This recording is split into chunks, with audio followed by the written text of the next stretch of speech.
എല്ലാവർക്കും നമസ്കാരം. മേടം രാശിയിലുള്ളവർക്ക് ഈ പുതുവർഷത്തിലെ ആദ്യ മാസം, അതായത് ജനുവരി എങ്ങനെയായിരിക്കും അറിയാൻ എല്ലാവർക്കും ആകാംക്ഷയുണ്ടാവും അല്ലേ? നിങ്ങളുടെ ജീവിതത്തിൽ എന്തൊക്കെ മാറ്റങ്ങളാവും വരാൻ പോകുന്നത്, എവിടെയൊക്കെയാണ് കുറച്ചൊന്ന് ശ്രദ്ധ കൊടുക്കേണ്ടത്? വാ, നമുക്കൊരുമിച്ച് നോക്കാം. അല്ലേ, ഒരു പുതിയ വർഷം തുടങ്ങുമ്പോൾ ഈ ഒരു ചോദ്യം സ്വാഭാവികമായും നമ്മുടെയൊക്കെ മനസ്സിൽ വരും. ചിലർക്ക് ഭയങ്കര പ്രതീക്ഷകളായിരിക്കും, മറ്റു ചിലർക്ക് ചിലപ്പോൾ ചെറിയ ടെൻഷനും കാണും. എന്തായാലും പേടിക്കേണ്ട, ഈ ജനുവരി മാസത്തിൽ നിങ്ങളുടെ ജോലി, പണം, കുടുംബം ഇതെല്ലാം എങ്ങനെയായിരിക്കുമെന്ന് നമുക്ക് വിശദമായിട്ട് തന്നെ നോക്കാം. അപ്പം നമ്മൾ എന്തൊക്കെയാണ് നോക്കാൻ പോകുന്നതെന്ന് വെച്ചാൽ, ആദ്യം മേടം രാശിയുടെ ഒരു പുതുഫലം, പിന്നെ അശ്വതി, ഭരണി, കാർത്തിക നക്ഷത്രക്കാർക്ക് പ്രത്യേകം എന്തൊക്കെയാണ് വരാൻ പോകുന്നതെന്ന് നോക്കും. അത് കഴിഞ്ഞ് ധനം, കുടുംബം, ആരോഗ്യം, ഭാഗ്യം ഇതെല്ലാം കവർ ചെയ്യും. അപ്പോൾ ഒട്ടും സമയം കളയാതെ നമുക്ക് തുടങ്ങാം അല്ലേ? ശരി, അപ്പോൾ നമുക്ക് പുതുഫലത്തിലേക്ക് കടക്കാം. മേടം രാശിക്കാരെ ഒന്ന് ശ്രദ്ധിച്ചേ. ജനുവരി മാസം എന്ന് പറയുന്നത് വെറുതെ റിലാക്സ് ചെയ്തിരിക്കാനുള്ള ഒരു മാസമേ അല്ല. ഇത് ആക്ഷൻ എടുക്കാനുള്ള സമയമാണ്, പ്രവർത്തിക്കാനുള്ള സമയം. നിങ്ങളുടെ ഉള്ളിലെ ആ ഒരു എനർജി അതതിൻ്റെ പീക്കിലായിരിക്കും. അത് കറക്റ്റായിട്ട് ഉപയോഗിക്കണം, അതാണ് പ്രധാനം. നോക്കൂ, ഇത് വളരെ പ്രധാനപ്പെട്ട ഒരു കാര്യമാണ്. കുറേ നാളായിട്ട് പിന്നെ ചെയ്യാമെന്ന് പറഞ്ഞ് മാറ്റിവെച്ച കുറേ തീരുമാനങ്ങളില്ലേ, അതൊക്കെ എടുത്ത് നടപ്പിലാക്കാനുള്ളൊരു ധൈര്യം ഈ മാസം നിങ്ങൾക്ക് കിട്ടും. പക്ഷേ ഒരു മുന്നറിയിപ്പുണ്ട്. പെട്ടെന്ന് വരുന്ന ദേഷ്യം അതൊന്ന് കൺട്രോൾ ചെയ്യണം. അത് ചെയ്തില്ലെങ്കിൽ അറിയാതെ പറയുന്ന വാക്കുകൾ മതിയാകും കാര്യങ്ങൾ കുഴപ്പത്തിലാക്കാൻ. അതുകൊണ്ട് സംസാരത്തിൽ നല്ല ശ്രദ്ധ വേണം. ഓക്കെ, ഇനി നമുക്ക് ഓരോ നക്ഷത്രക്കാരുടെയും കാര്യങ്ങൾ പ്രത്യേകം നോക്കാം. ആദ്യം തന്നെ അശ്വതി നക്ഷത്രക്കാർക്ക് ഇതൊരു ഫാസ്റ്റ് ഫോർവേഡ് മാസമായിരിക്കുമെന്ന് തന്നെ പറയാം. കാര്യങ്ങളൊക്കെ വളരെ വേഗത്തിലായിരിക്കും മുന്നോട്ട് പോകുന്നത്.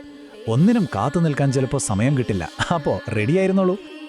അപ്പോൾ അശ്വതിക്കാർക്ക് ജോലിയിലൊക്കെ എന്താണ് വരാൻ പോകുന്നത്? പുതിയ അവസരങ്ങൾ വരും. ചിലപ്പോൾ പുതിയ ഉത്തരവാദിത്തങ്ങൾ ഏറ്റെടുക്കേണ്ടി വരും. യാത്രകൾ ചെയ്യേണ്ടി വരാം. പക്ഷേ ആ യാത്രകളൊക്കെ നിങ്ങൾക്ക് വിജയകരമായിരിക്കും. ഇനി ജോലി മാറാനൊക്കെ ആലോചിക്കുന്നവർക്ക് നല്ല വാർത്തകൾ കേൾക്കാൻ സാധ്യതയുള്ളൊരു മാസം കൂടിയാണിത്. പക്ഷേ ഈ തിരക്കിനിടയിൽ ആരോഗ്യം മറന്നുപോകരുത്. തലവേദന, ക്ഷീണം പോലുള്ള ചെറിയ പ്രശ്നങ്ങൾ വരാം. അതുകൊണ്ട് ഉറക്കത്തിനൊക്കെ നല്ല പ്രാധാന്യം കൊടുക്കണം. നിങ്ങൾക്ക് കിട്ടുന്ന ഈ പോസിറ്റീവ് എനർജി ഒന്നുകൂടി വർദ്ധിപ്പിക്കാൻ ഒരു ചെറിയ ടിപ്പുണ്ട്. ചൊവ്വാഴ്ചകളിൽ ഹനുമാൻ ക്ഷേത്രത്തിൽ ദർശനം നടത്തുന്നത് വളരെ നല്ലതാണ്. അത് ഏത് തടസ്സങ്ങളെയും മറികടക്കാനുള്ള ഒരു പ്രത്യേക ധൈര്യം നിങ്ങൾക്ക് തരും. അടുത്തത് ഭരണി നക്ഷത്രമാണ്. അശ്വതിക്കാർക്ക് വേഗതയുടെ മാസമായിരുന്നെങ്കിൽ ഭരണി നക്ഷത്രക്കാർക്ക് ഇത് ശ്രദ്ധയുടെ സമയമാണ്. ജാഗ്രതയുടെ മാസം. ഓരോ ചുവടും വളരെ ശ്രദ്ധിച്ചു മുന്നോട്ട് വെക്കണം. ഭരണി നക്ഷത്രക്കാർക്ക് ഈ മാസം ചില പരീക്ഷണങ്ങളൊക്കെ നേരിടേണ്ടി വന്നേക്കാം. പക്ഷെ അതിനൊന്നും പേടിക്കേണ്ട കാര്യമില്ല. കുറച്ചൊന്ന് ശ്രദ്ധിച്ചാൽ മതി. പ്രത്യേകിച്ച് പണത്തിൻ്റെ കാര്യത്തിൽ കൂടുതൽ ശ്രദ്ധ വേണം. എന്തെങ്കിലും നിക്ഷേപങ്ങളൊക്കെ നടത്തുന്നുണ്ടെങ്കിൽ എടുത്തുചാടി തീരുമാനമെടുക്കരുത്. അനാവശ്യമായ ചെലവുകൾ പരമാവധി ഒഴിവാക്കുക. കുടുംബത്തിൽ ചെറിയ അഭിപ്രായ വ്യത്യാസങ്ങളൊക്കെ ഉണ്ടാകാൻ സാധ്യതയെന്ന് പലപ്പോൾ ശാന്തമായി സംസാരിച്ച് പരിഹരിക്കാൻ നോക്കണം. മനസ്സിന് സമാധാനം കിട്ടാൻ ധ്യാനമോ പ്രാർത്ഥനയൊക്കെ ചെയ്യുന്നത് വളരെ നല്ലതാണ്.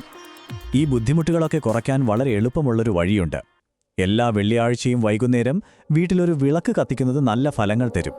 ഇത് വീട്ടിലെ നെഗറ്റീവ് എനർജി കുറയ്ക്കാനും മനസ്സിനൊരു പോസിറ്റിവിറ്റി നൽകാനും സഹായിക്കും. അപ്പോൾ ഭരണിയിലെ ആ ഒരു ശ്രദ്ധയിൽ നിന്ന് നമ്മൾ വരുന്നത് കാർത്തിക നക്ഷത്രത്തിലേക്കാണ്. ഇവിടെ കാര്യങ്ങൾ കുറച്ചുകൂടി പോസിറ്റീവാണ്. ഇത് അംഗീകാരത്തിൻ്റെ സമയമാണ്. നിങ്ങൾ ചെയ്യുന്ന കഠിനാധ്വാനത്തിന് ഫലം കിട്ടുന്ന, എല്ലാവരും നിങ്ങളെ ശ്രദ്ധിക്കുന്ന ഒരു മാസമായിരിക്കും ഇത്. കാർത്തിക നക്ഷത്രക്കാർക്ക് ഇത് ശരിക്കും തിളങ്ങാനുള്ളൊരു സമയമാണ്. നിങ്ങളുടെ കഠിനാധ്വാനം നിങ്ങളുടെ മേലുദ്യോഗസ്ഥരുടെ ശ്രദ്ധയിൽപ്പെടും.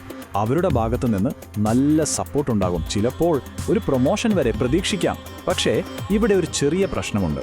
ഈ അംഗീകാരമൊക്കെ കിട്ടുമ്പോൾ ഒരു ഈഗോ വരാൻ സാധ്യതയുണ്ട്. അത് നിങ്ങളുടെ സംസാരത്തിൽ വരാതെ നോക്കണം. മറ്റുള്ളവരെ വേദനിപ്പിക്കുന്ന രീതിയിൽ സംസാരിക്കാതിരിക്കാൻ പ്രത്യേകം ശ്രദ്ധിക്കുക. പിന്നെ ആരോഗ്യത്തിൻ്റെ കാര്യം. ശരീരത്തിലെ ചൂട് കൂടാതിരിക്കാൻ ധാരാളം വെള്ളം കുടിക്കണം. ഈ കിട്ടുന്ന വിജയവും അംഗീകാരവും ഒക്കെ നിലനിർത്താൻ ഒരു വഴിയുണ്ട്.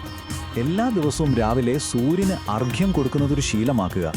ഇത് നിങ്ങളുടെ ആത്മവിശ്വാസം കൂട്ടാനും ആ പോസിറ്റീവ് എനർജി എപ്പോഴും നിലനിർത്താനും ഒരുപാട് സഹായിക്കും. ഓക്കെ, അപ്പോൾ നമ്മൾ ഓരോ നക്ഷത്രത്തെയും പറ്റി പറഞ്ഞു. ഇനി ഈ 3 നക്ഷത്രക്കാർക്കും ഒരുപോലെ ബാധകമായ ധനം, കുടുംബം എന്നീ കാര്യങ്ങൾ എങ്ങനെയായിരിക്കുമെന്ന് നോക്കാം. ആദ്യം നമുക്ക് സാമ്പത്തിക കാര്യങ്ങൾ നോക്കാം. വരുമാനത്തിൻ്റെ കാര്യത്തിൽ പേടിയൊന്നും വേണ്ട. അത് ഏകദേശം സ്റ്റേബിളായിരിക്കും. മാത്രമല്ല, പണ്ട് ആർക്കെങ്കിലും കടം കൊടുത്തിട്ടുണ്ടെങ്കിൽ അത് തിരികെ കിട്ടാനും സാധ്യതയുണ്ട്. പക്ഷേ ചെലവഴിക്കുന്ന കാര്യത്തിൽ നല്ല ശ്രദ്ധ വേണം. പെട്ടെന്നുള്ള ആവേശത്തിലൊന്നും വാങ്ങിക്കൂട്ടരുത്. ഇനി കുടുംബജീവിതത്തിലേക്ക് വന്നാൽ ചെറിയ ചെറിയ കാര്യങ്ങൾക്ക് പോലും തർക്കങ്ങൾ ഉണ്ടാകാൻ സാധ്യതയുണ്ട്. നിങ്ങളുടെ പങ്കാളിയോട് സംസാരിക്കുമ്പോൾ കുറച്ചുകൂടി ക്ഷമ കാണിക്കുന്നത് നല്ലതാണ്. അങ്ങോട്ടും ഇങ്ങോട്ടും കേൾക്കാൻ തയ്യാറായാൽ തന്നെ പകുതി പ്രശ്നങ്ങളും തീരും. ശരി, ഇനി നമുക്ക് ഏറ്റവും പ്രധാനപ്പെട്ട മറ്റ് 2 കാര്യങ്ങൾ കൂടി നോക്കാം. ആരോഗ്യവും ഭാഗ്യഘടകങ്ങളും. ഈ മാസം നിങ്ങളെ സപ്പോർട്ട് ചെയ്യുന്ന കാര്യങ്ങൾ എന്തൊക്കെയാണെന്ന് നോക്കാം അല്ലേ? ആരോഗ്യത്തിൻ്റെ കാര്യം പറയുകയാണെങ്കിൽ പൊതുവെ ആവറേജ് ആയിരിക്കും, വലിയ പ്രശ്നങ്ങളൊന്നും കാണുന്നില്ല.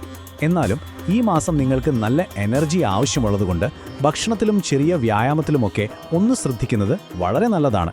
ദിവസവും ഒരു ചെറിയ നടത്തം ശീലമാക്കുന്നത് പോലും നിങ്ങളുടെ എനർജി ലെവൽ നിലനിർത്താൻ സഹായിക്കും. ഇനി ഈ മാസത്തെ നിങ്ങളുടെ ഭാഗ്യഘടകങ്ങൾ എന്തൊക്കെയാണെന്ന് നോക്കാം. ഇതൊരു ലക്കി കിറ്റ് പോലെ കരുതിക്കോളൂ. ജപിക്കാനുള്ള മന്ത്രം ഓം അങ്കാരകായ നമ എന്നാണ്. ഇത് ദിവസവും ഒരു 11 തവണ ജപിക്കുന്നത് വളരെ നല്ലതാണ്. നിങ്ങളുടെ ഭാഗ്യനിറം ചുവപ്പാണ്. ഭാഗ്യസംഖ്യ 9, ഭാഗ്യദിവസം ചൊവ്വാഴ്ച. അപ്പോൾ ഈ കാര്യങ്ങളൊക്കെ ഒന്ന് മനസ്സിൽ വെച്ചേക്കും. അപ്പോൾ എല്ലാം കൂടി ഒന്ന് ചുരുക്കി പറഞ്ഞാൽ, മേടം രാശിക്കാർക്ക് ജനുവരി എന്ന് പറയുന്നത് ഒരേ സമയം ധൈര്യത്തിൻ്റെയും ജാഗ്രതയുടെയും മാസമാണ്. അവസരങ്ങൾ വരുമ്പോൾ ധൈര്യത്തോടെ മുന്നോട്ട് പോവുക, അതേസമയം നിങ്ങളുടെ വാക്കുകളും ദേഷ്യവും നിയന്ത്രിക്കുക. ഇനി ചോദ്യം നിങ്ങളോടാണ്. ഈ മാസത്തെ ഈ സാധ്യതകളെ നിങ്ങൾ എങ്ങനെയാണ് ഉപയോഗിക്കാൻ പോകുന്നത്? ഇതിനെപ്പറ്റി ഒന്ന് ചിന്തിച്ചു നോക്കൂ. അടുത്തൊരു വിശകലനവുമായി നമുക്ക് വീണ്ടും കാണാം. എല്ലാവർക്കും നല്ലൊരു മാസം ആശംസിക്കുന്നു. നന്ദി.